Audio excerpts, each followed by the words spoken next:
Nous sommes le lundi 2 octobre 2017 et Rudy Garcia est toujours l'entraîneur de l'Olympique de Marseille. Et oui, Rudy Garcia s'est offert un joli totem d'immunité face à Nice, une victoire 4-2. Mais attention, il sera donc intouchable lors de la trêve internationale, mais il remettra son totem en jeu lors de la prochaine épreuve d'immunité. Ce sera le 22 octobre face au PSG au Stade Vélodrome. Bienvenue sur footballclubdemarseille.fr, c'est Débat Foot Marseille et c'est maintenant.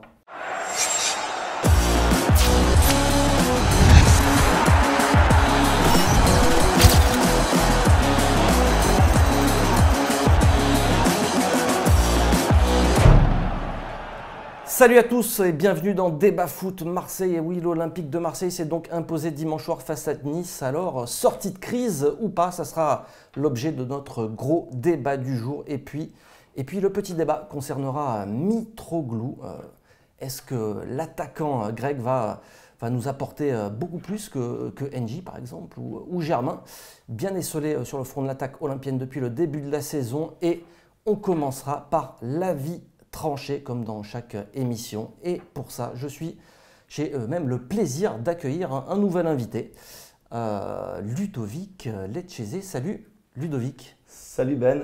Merci beaucoup d'avoir accepté notre invitation. Tu es donc l'entraîneur, entre autres, l'entraîneur du JS Saint-Julien à Marseille.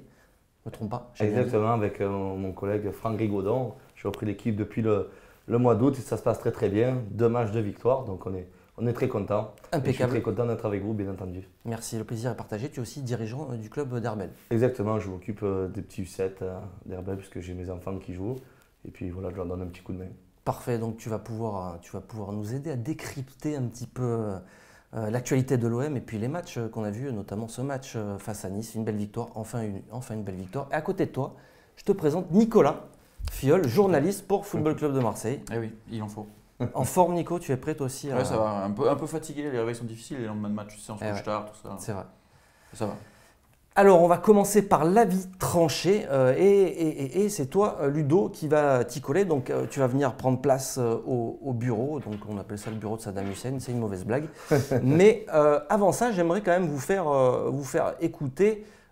C'était donc Rudy Garcia, juste après plutôt la belle victoire de l'Olympique de Marseille à Nice, qui s'est donc exprimé face aux journalistes. Il avait vraisemblablement un petit message à faire passer. Écoutons-le, c'est Rudy Garcia, c'était juste après le match.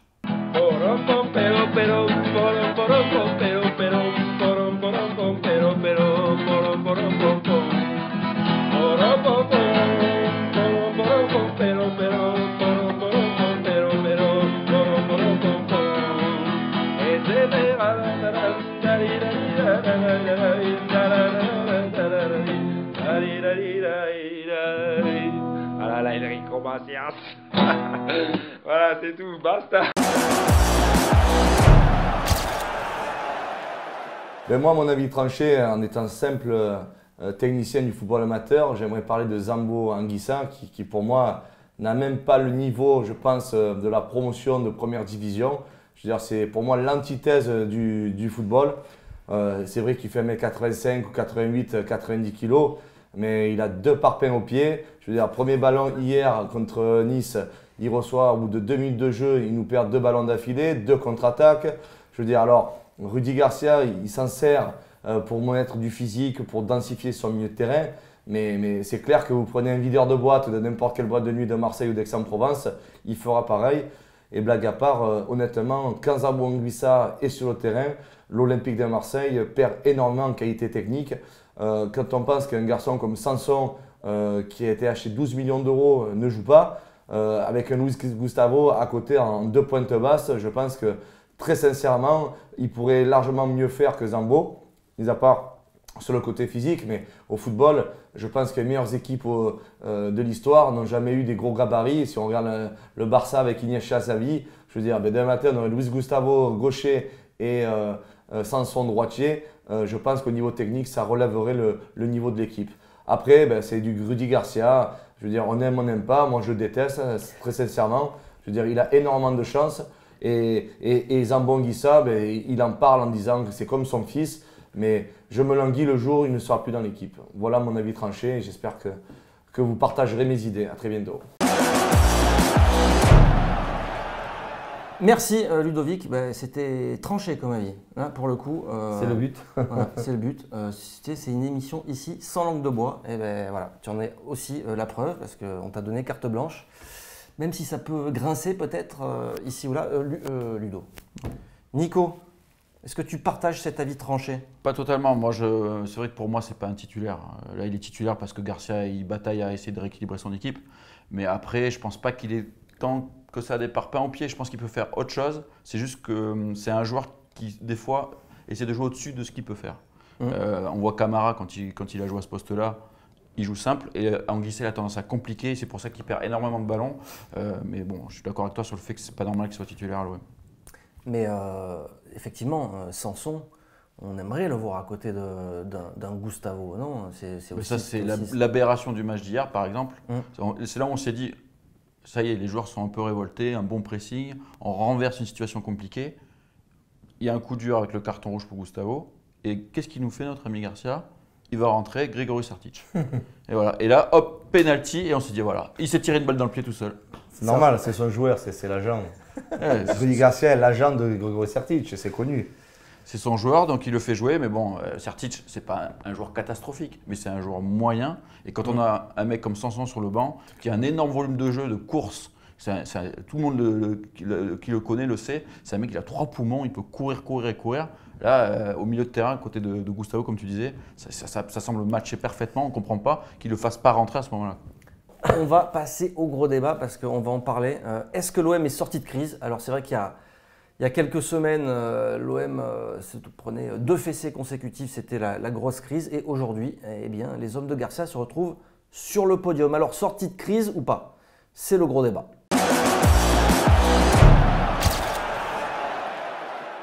L'Olympique de Marseille est-il sorti de la crise grâce à cette victoire? Une belle victoire, on l'a dit, on le redit. Il fallait aller la chercher et c'est surtout une première victoire face à un concurrent direct. Une grosse équipe, on ne sait pas, mais en tout cas, oui, c'est une bonne équipe de Ligue 1, un concurrent direct pour le podium, pourquoi pas. Alors, grâce à ce résultat, Ludo, est-ce que pour toi, l'OM est sorti de crise, tout simplement? Bon, en étant très objectif aujourd'hui, je pense que hier, on n'est pas là aussi que pour casser l'OM, mais l'OM a eu énormément de réussite hier. Quand tu regardes les stats, aujourd'hui à la fin du match, tu t'aperçois que à chaque occasion quasiment que nous avons marqué un but. Donc j'étais très content, je ne vous cache pas que moi au bout de 25 minutes, j'ai failli éteindre la télé. J'ai dit c'est bon, on perd 2-0, on va s'en prendre encore 5 ou 6. Et puis voilà, et puis c'est vrai que bon, je ne suis pas fan de joueurs comme Ocampos, mais hier Ocampos, moi, il a fait ce qu'on aime finalement à Marseille, un mec qui se bat, qui mouille le maillot, même s'il a un déchet technique qui est impressionnant.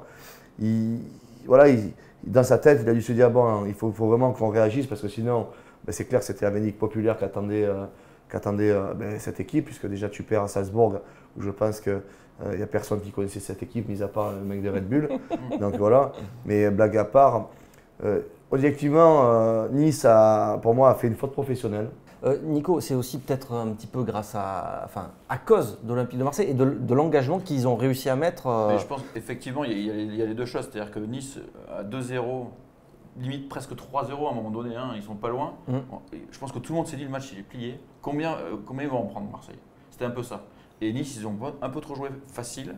En plus, Favre, il avait quand même un sacré problème parce qu'à gauche, il n'avait pas Jallet, qui fait jouer depuis le début de la saison à ce poste-là. Il avait le jeune Sarr, qui est vraiment pas du tout un vrai latéral et qui a pris le bouillon face à Thauvin. C'est clair. Et l'OM, ils ont bien appuyé là-dessus et surtout, l'OM, ils n'ont pas baissé la tête. C'est là où l'OM a fait un progrès. C'est là où je trouve le progrès de l'OM, c'est qu'ils n'ont pas baissé la tête. À 2-0, ils étaient vraiment mal. Ils n'ont pas baissé la tête et ils y sont allés, pressing. Ils ont récupéré des ballons. Ils ont eu de la réussite parce que oui, au final, on regarde les stats, comme tu disais, je crois qu'il y a 9 tirs cadrés pour l'OM et il y en a 10 pour Nice. Donc mais est-ce que cette victoire, moi ce que je veux savoir, c'est est-ce que cette victoire, elle va permettre au club de sortir de la crise? Il y avait une vraie crise après Rennes, après Monaco. Au club de respirer, ça c'est sûr. Et des non-matchs aussi en Coupe d'Europe. Toi, tu chambrais avec le totem d'immunité, mais je pense qu'effectivement, là, ils se sont achetés un petit peu de tranquillité pendant un mois, parce que même Paris, tout le monde sait qu'ils vont perdre face à Paris. Il faut qu'ils évitent la branlée, mais je pense que surtout après, ça va jouer contre les équipes comme Bordeaux ou Lyon.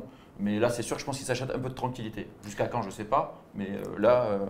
Après, pour répondre à Nico, et son analyse est très très bonne, mais je veux dire, c'est quand même aujourd'hui, bon, encore une fois, pour moi, la victoire d'hier est inespérée, parce que, encore une fois, 2-0, tu perds, tu gagnes 4-2, bravo. Je veux dire, on a quand même eu plein d'éléments favorables. Il ne faut pas oublier le penalty que manque Pléa. Celui-là, il reste 10 minutes de jeu à 10. Ben, tu as vu Angers, Lyon-Angers, qu'est-ce qui s'est passé? Quand Marcelo a pris le rouge derrière, ben, ils se sont écroulés. Ouais. Comme nous sommes fragiles psychologiquement et puis dans la tête, donc je pense que tant mieux. Hein. Encore une fois, moi je suis super content que l'OM ait gagné. Je ne suis pas d'avis de Nico quand il dit que contre Paris, tout le monde sait qu'on va perdre. Je veux dire, autant mieux ne pas y aller. Si c'est sûr d'aller perdre, je pense que tout supporter. Ce que je veux dire, c'est que s'il y a une défaite, ça ne sera pas logique, oui, ça ne créera pas quelque chose de crise. Il faudrait qu'il y ait une fessée 6-0 pour que ça enclenche quelque chose. Moi personnellement, je pense qu'à Marseille, il y a un problème. Tous les supporters le disent. Je pense qu'aujourd'hui, l'entraîneur, il ne correspond pas du tout à ce qu'on attend à l'Olympique de Marseille. Je veux dire, d'ailleurs, on le voit, vous qui êtes dans les médias, et toi qui es aussi journaliste, dès qu'il arrive à la commanderie, il est très agressif. Il est toujours en train de… Il n'est pas agressif, on ne peut pas jusque-là quand même, mais il est… on va dire qu'il est sur défensif et qu'il pleure beaucoup par contre. Dès qu'on gagne un résultat, enfin, je vais te parler du dernier match, OM-Toulouse, ok, tu gagnes 2-0. Quand je vois qu'il dit que c'est le match le plus abouti, mais Toulouse, en face, il n'y avait rien. Je veux dire, au fond de jeu, moi je vous garantis, j'ai la chance d'aller souvent au stade Vélodrome, mais je suis placé à 2 mètres de la pelouse. Je veux dire, il n'y avait aucun déplacement. De blague à part, même si on parle de ministre Dupraz, il nous fait cadeau le match. Il enlève, comment il s'appelle, celui qui a la goutte, l'alarme là. Delors, Andy Delors, il le met sur le banc. Il met Toivonen qui fait 2 mètres qui n'avance pas. Je veux dire, on a eu plein de points favorables qui ont fait qu'on a fait cette performance. Alors, je vous coupe, excusez-moi, je vous coupe parce que justement, Rudy Garcia a envie d'intervenir dans ce débat. Et je vous propose de l'écouter. Non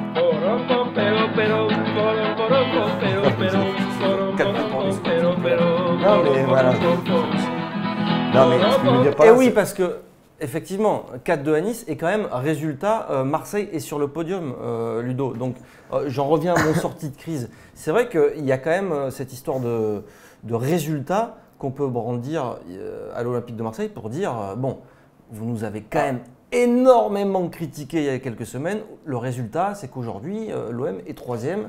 Mais par rapport aux éléments de langage que les joueurs et le coach aiment bien utiliser, on est premier de la poule en Europa League. Ça, c'est fini par contre. Hein. Là, ils sont descendus d'un cran, ou même deux. Mais non, effectivement, ils sont 3e, c'est inespéré. J'allais y venir. Et on a aussi entendu un Garcia, alors je ne sais pas si c'était Chambreur, très certainement, mais on ne sait pas, qui explique donc dimanche après la victoire que s'il gagne à Nice, c'est parce qu'il a fait tourner jeudi en Coupe d'Europe. Mais il a… Donc voilà, il y a ce côté-là. Il y a effectivement, ça lui donne aussi raison. Victoire. Donc, la priorité, c'est la Ligue 1 pour essayer de se qualifier à une Coupe d'Europe qu'on va galvauder pour pouvoir jouer la Ligue 1 pour une Coupe d'Europe. Donc les résultats sont là.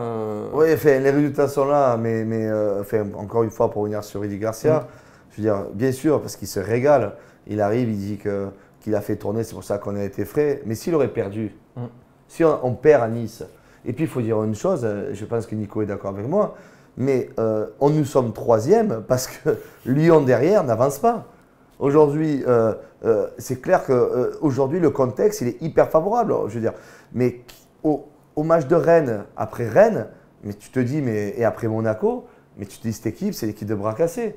Et aujourd'hui, moi, je signe et persiste que la place de l'Olympique de Marseille, je veux dire, parce que les autres équipes ne sont pas encore au niveau, mais on est incapable de jouer le podium avec cette équipe-là. À un moment donné, il faut être réaliste aussi. Et justement, ce que Garcia, alors est-ce que ça va dépendre des autres ou est-ce que ça va dépendre aussi de l'effectif de l'OM? Parce que Garcia, lui, demande du temps depuis le début pour avoir son effectif au complet, Nico. Et petit à petit, on voit, bon, outre le changement de système, on va en parler tout à l'heure, mais il va aussi récupérer des hommes. Donc ça peut aussi aider Marseille à sortir de cette crise, si c'en était une. Et je me fais un peu son avocat aussi, parce que je l'ai beaucoup cassé moi aussi. Donc je peux aussi me faire son avocat quand ça fonctionne. Voilà. Mais pour voir les points positifs, où là où on va pas être d'accord, c'est que face à Toulouse était le néant, comme tu l'as si bien dit. Mais l'OM était capable aussi, face à des équipes de néant, de se mettre au même niveau, c'est-à-dire de ne rien proposer. Vrai. Et là, face à Toulouse, ils ont quand même proposé autre chose, de l'envie, etc. Et là, je pense que c'est là où il y a une progression, c'est que l'équipe, elle propose de l'envie. Et face à Nice, effectivement, ça ne se joue pas à grand-chose. Le match, il bascule avant et après la mi-temps, en fait, sur quelques minutes. Mais là où c'est positif, c'est que je trouve qu'avec cette envie-là, ça procure de l'émotion. Et c'est quelque chose qui manquait à cette équipe de Garcia. Et là, si déjà il arrive à amener des résultats, parce que des résultats, il arrive à en avoir face aux petites équipes, mais s'il arrive à en avoir face à des plus grosses, et en plus avec de l'émotion, des retournements de situation, de l'envie, de la grinta comme Ocampos, comme Gustavo, comme Rami derrière, qui est plutôt intéressant, ça peut déjà être pas mal. C'est déjà un début de quelque chose. Justement, cet état d'esprit, ça peut servir de déclic après aux joueurs pour arriver peut-être à proposer autre chose aussi dans le jeu, à être plus dominateur dans le jeu, parce que c'est ça aussi qui manque depuis le début de la saison, c'est une domination. Et on a vu un OM galérer, encore une fois, face à des toutes petites équipes. Je suis d'accord, mais comme vient de dire là où je rejoins Nico, c'est vrai que, heureusement, parce que quand même, je veux dire, malgré qu'on ait un nom qui n'est pas le Champions Project, puisque vos confrères de Canal+ en parlaient, avec notamment Samir Nasri, je veux dire, pourtant ce n'est pas quelqu'un que j'aime beaucoup par rapport à ce qu'il dégage hors du terrain, mais par contre, c'est ce qu'il a dit, il a tout dit. Je veux dire, on nous a quand même annoncé énormément de choses. Heureusement quand même qu'Olympique de Marseille, tu citais Rami il y a 2 secondes, Luis Gustavo, mais heureusement qu'il y a quand même ces joueurs, parce qu'à un moment donné, alors ça serait le néant, parce que là on serait vraiment néant. Donc, moi, je ne suis pas surpris qu'un Rami, qu'un Luis Gustavo, ce sont quand même des internationaux, ce sont des gens qui ont l'expérience, qui soient à leur niveau. Moi, ce qui me fait peur aujourd'hui, par contre, c'est que l'équilibre est très très fragile.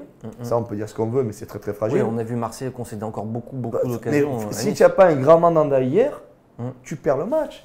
À un moment donné, il faut être lucide. Je veux dire, moi, je ne me suis pas levé lundi matin en disant « Oh super, mon équipe de Saint-Julien a gagné, l'Olympique de Marseille a gagné, c'est magnifique. » Non, je me suis levé ce matin en disant oh, « Écoutez, l'OM, parce qu'on est tous supporters de l'OM, il faut que ce soit clair. Nous, aujourd'hui, on se régale, je veux dire, tous les jours à parler de l'OM.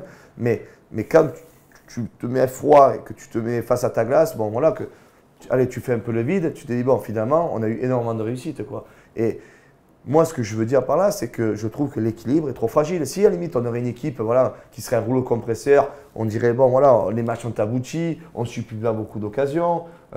Mais hier, si tu as Pelé dans la cage, je suis sûr que tu perds le match.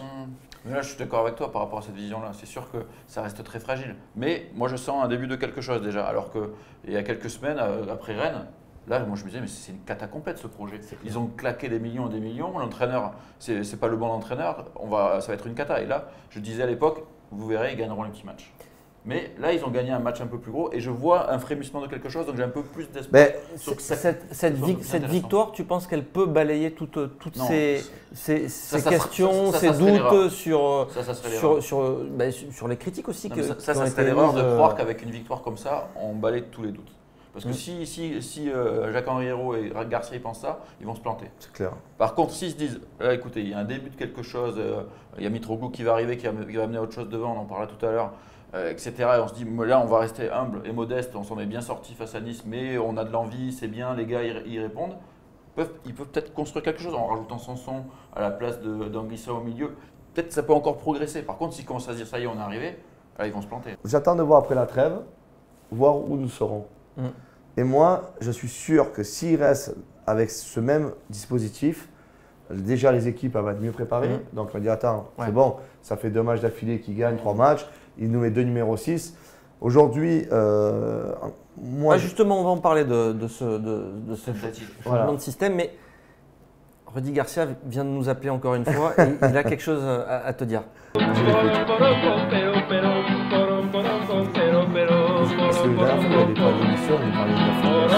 Donc justement, tu parlais de changement de système, c'est aussi un choix fort de Garcia parce que il s'est aussi remis en question. Alors là, j'ai vraiment endossé le rôle de… Ah là, tu es avocat. Là. Le rôle d'avocat. Hein, et oui, il faut que je me rattrape. Il faut que je me rattrape parce que maintenant, j'ai envie qu'il reste. Vous voyez, je veux qu'il reste. Moi non, personnellement non. Donc, est-ce que ce changement de système, quand même, c'est aussi la réussite de l'OM en ce moment c'est ça? Moi, encore une fois, je l'ai dit depuis le début de l'émission, je pense que tout nous est favorable aujourd'hui. Je veux dire, il a changé de tactique, mais imaginons, il perd contre Toulouse. Parce que voilà, Ouais, mais bon, ils sont sur deux victoires. Je suis d'accord, mais 2 victoires. Mais par il y a contre, tu perds à Salzbourg avec le même schéma. Aujourd'hui, avec d'autres hommes. Avec d'autres hommes, oui, non. Enfin, de toute façon, Bounassar Evra. j'allais dire, Bounassar Evra, il n'a pas tout fait pour gagner. Et je rejoins Nico. Je veux dire, on joue la Coupe d'Europe, mais si cette année on finit 4e, on va rejouer encore la Coupe d'Europe pour rien. À un moment donné, soit on la joue, soit on la joue pas. Et c'est le premier à dire qu'il va être une équipe compétitive. Et Nicolas a 100 fois raison. Quand tu mets Evra, Bounassar, qui n'est pas latéral, mais surtout on va rajouter un autre joueur qui pour moi aujourd'hui a servi strictement à rien. Et tu l'as payé 12 millions d'euros, c'est Sanson sur le côté gauche. Il a fait peine à voir. Donc à un moment donné, quand tu joues avec 7 joueurs à leur niveau et un Pelé, je veux dire. Mais il fallait le faire ce changement de système. Non, parce que moi, personnellement, ne fonctionnait pas. Personnellement, quand tu es entraîneur, tu as un 11 qui gagne, les gars, ils sont en recherche d'automatisme.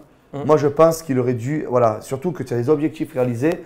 Tu es un peu. Ouais, mais ça ne gagnait pas, Nico, par exemple. Oui, parce que là, il vient de prendre deux fessées face à Monaco et Rennes. Donc, du coup, il fallait qu'il consolide cette défense. À Monaco, ce n'était pas son style. Il a mis un 11 folklore. Oui. Quoi. Je vais vous dire, sur encore une chaîne, la chaîne cryptée, pour ne pas la citer, Habibey disait justement qu'il avait raison, il fallait renforcer mieux le terrain et compagnie. C'est clair que. Mais après, je veux dire, sans être un technicien, je veux dire, tu sais que tu as des joueurs qui ont, et comme Evra, comme Payet, qui sont en énorme difficulté. Je dirais, Evra, il a 36 ans, hein. Moi j'en ai 36. Je sais ce que c'est quand tu cours à côté d'un jeune. Alors au niveau, c'est encore plus compliqué. Mais sincèrement, aujourd'hui, n'importe quel entraîneur a compris que l'Olympique de Marseille, dans ce schéma de jeu, il se prenait des vagues et c'était facile. D'ailleurs, Bourigeaud contre Rennes, je veux dire, moi j'y étais en face de lui en première mi-temps. Il s'est frisé.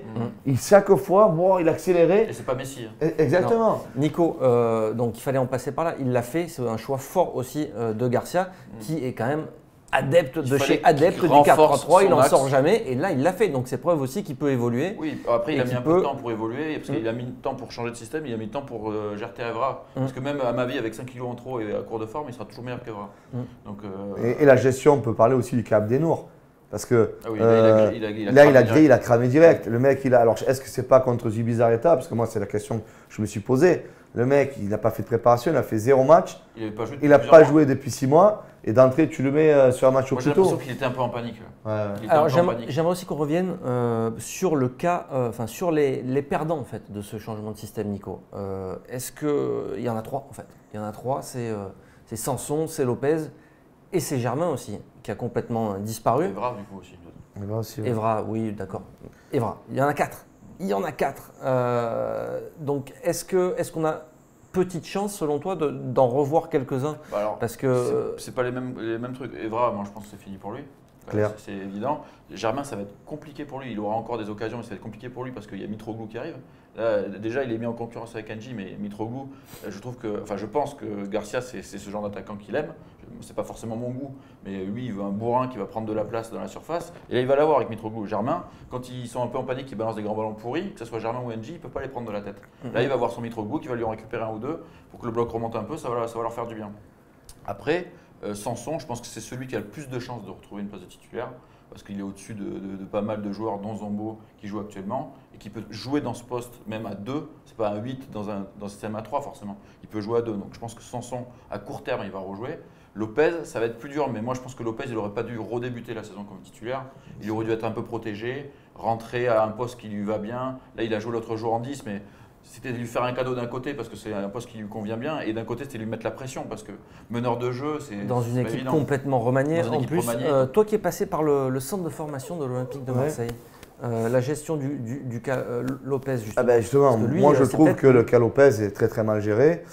Personnellement, c'est pas un joueur c'est pas le style de joueur que j'aime. Hein. Je veux dire, après.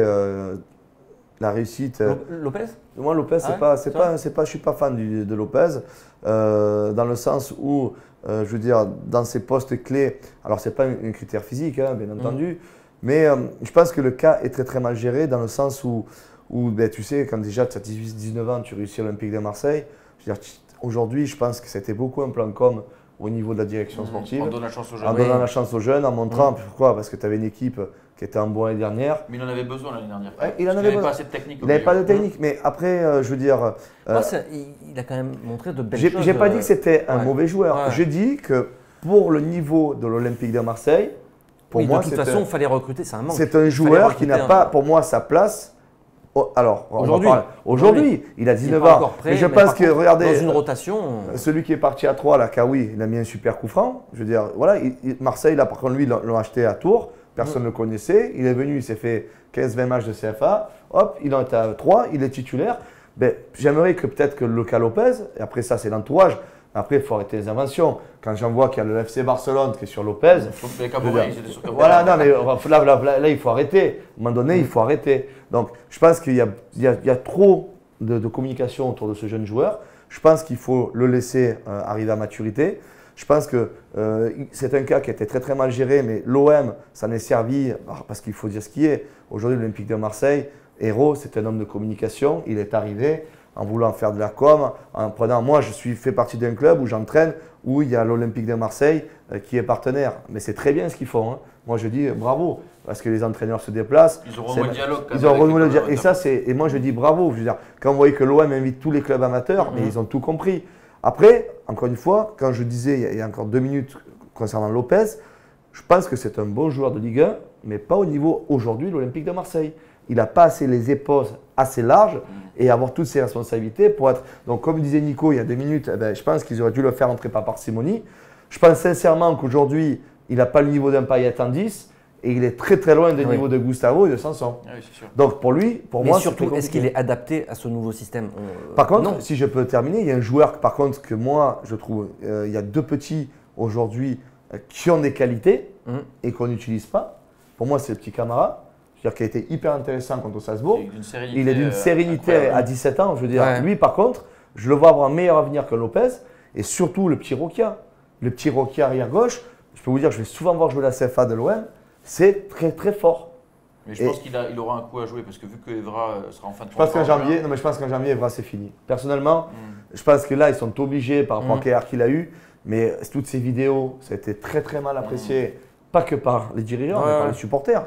À un moment donné, tu en prends 6, le mec il fait sa vidéo au travail, on bosse et compagnie, c'est prendre les gens pour des cons. Quoi. À un moment donné, je veux dire, moi les réseaux sociaux, ça va un moment, mais à un moment donné. Il est en train de faire les Arazo, quoi. Exactement, voilà, c'est exactement ça.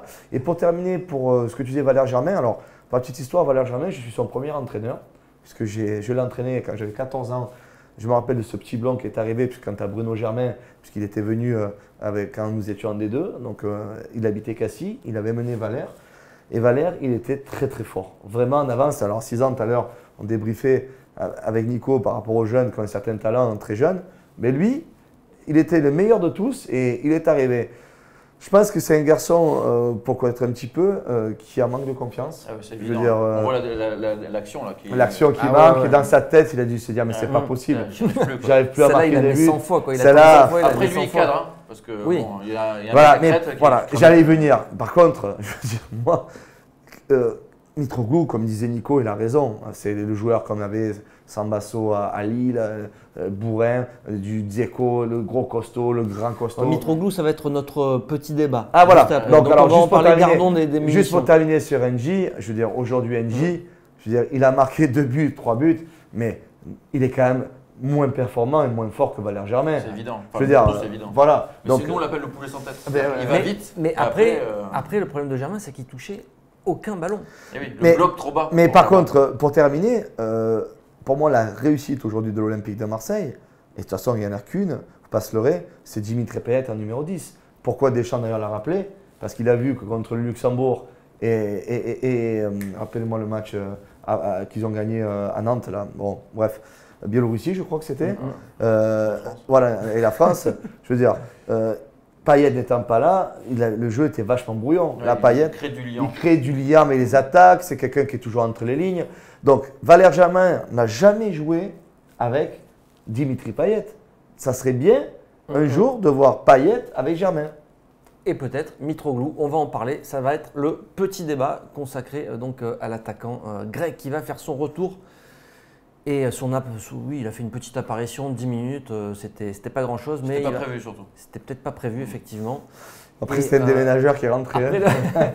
Après la trame internationale, on le verra certainement à l'œuvre, à moins qu'il se blesse lui aussi avec la Grèce. Ça serait un coup dur. C'est tout de suite, c'est le petit débat. Allez, le petit débat, c'est tout de suite. On parle de Mitroglou, on vient de le dire. Il va faire son retour enfin à la compétition. Espérons-le. Ses débuts.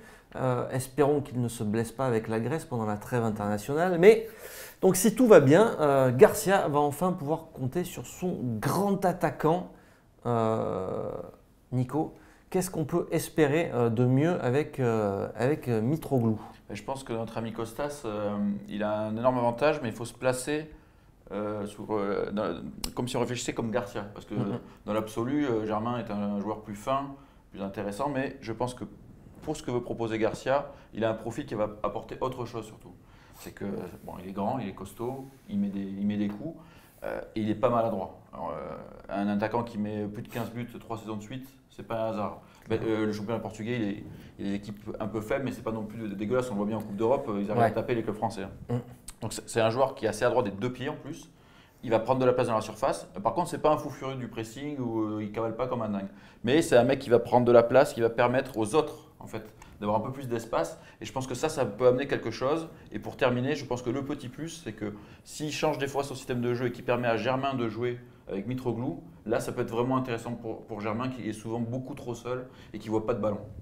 Tu envisages toi justement ça là, de voir cette association Germain-Mitroglou ou vu la configuration actuelle, ça paraît impossible? Pour moi, l'analyse de Nicolas est encore très bonne. Mais et là le tac. Ouais, je suis obligé de taper. En étant entraîneur, je veux dire, si le matin tu joues avec Valère Germain, ça voudrait dire que Payet saute. Et ouais. Parce que tu vas pas jouer dans ce système-là. Donc je pense que Germain va beaucoup moins jouer et N'Ji pareil. Comme ça c'est sûr. Voilà. Ou au Campos, ça va être N'Ji derrière, c'est pour ça qu'ils sont séparés de Cavella. Après tu peux redécaler Payet côté gauche. Oui, mais par contre, dès que tu mets Payet sur le côté, c'est ce qu'on parlait en début d'émission, tu perds dans ton équilibre. C'est un garçon qui ne défend pas.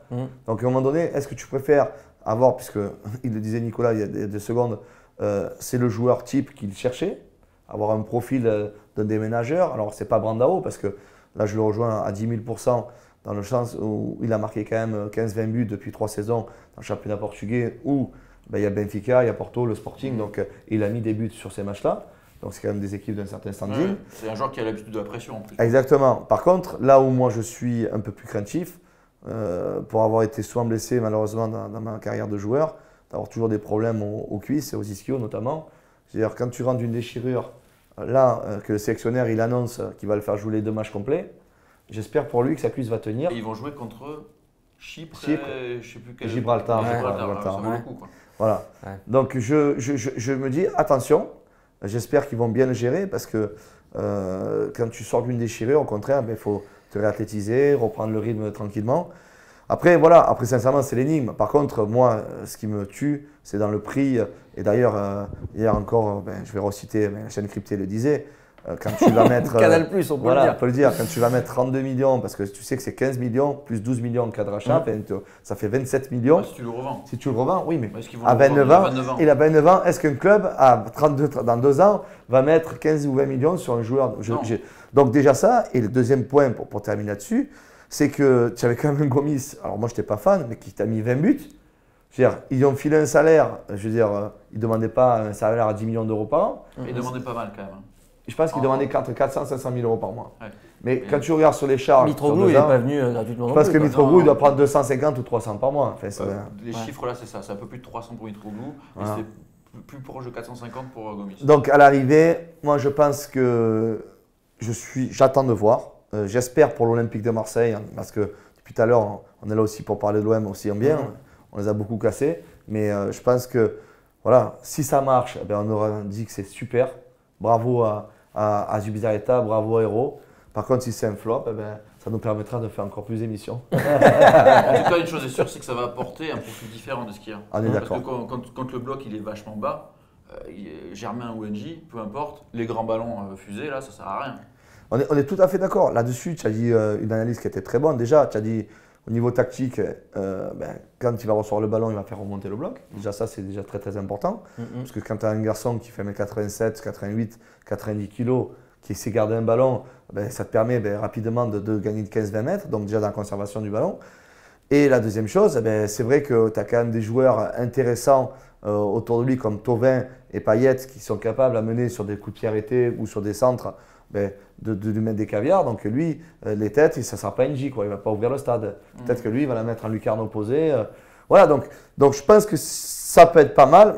Par contre, ce qui me gêne là-dedans, c'est que, pas parce que j'ai formé, entre guillemets, j'ai découvert Valère tout petit. C'est quelqu'un que j'apprécie quand il était à Nice, à Monaco. Et je pense que malheureusement, même lui dans sa tête, psychologiquement, ça va être très très difficile pour lui. Ça aurait été plus facile pour lui d'être en pleine bourre quand Mitroglou. Bien sûr. Et là, ce coup de moins bien qu'il a eu en Ligue 1 et les petits buts d'Engie, ça l'a fait mal. Et puis ses stats. Ce qui est terrible, 0 but. Ce qui est terrible, c'est qu'il commence son premier match officiel, il claque un triplé. Ouais, en Coupe d'Europe. En Coupe d'Europe. Même avec Mitroglou, pour conclure sur ce débat-là, le 4-3-3, on l'oublie définitivement. Moi, je ne suis pas sûr que Garcia est totalement oublié. Si, par exemple, il est encore là en janvier et qu'il recrute un vrai bon numéro 8, il peut imaginer garder Gustavo, le nouveau numéro 8, avec Sanson et remettre son système en place. Et est-ce que c'est pas ça justement la plus grosse erreur mais attends, du mercato? Je me permets, mais Payet, du coup, il irait où pour toi? Soit il le remet à gauche, le problème c'est que là il a Thauvin qui est en pleine bourre, mais après il va y avoir des absences. Imagine que tu n'as pas Thauvin, tu peux mettre aussi Payet en 10 avec 2 attaquants. Parce que là, je suis d'accord, mais là, je suis d'accord avec toi, mais Thauvin, comme Payet aujourd'hui, c'est quand même aujourd'hui, on passe mercato. Mais il ne peut pas leur faire jouer tous les matchs. Je suis d'accord avec toi, mais au niveau marchand, aujourd'hui, Thauvin, on est le 2 octobre. Moi, je dis que vous verrez le projet Champions Project.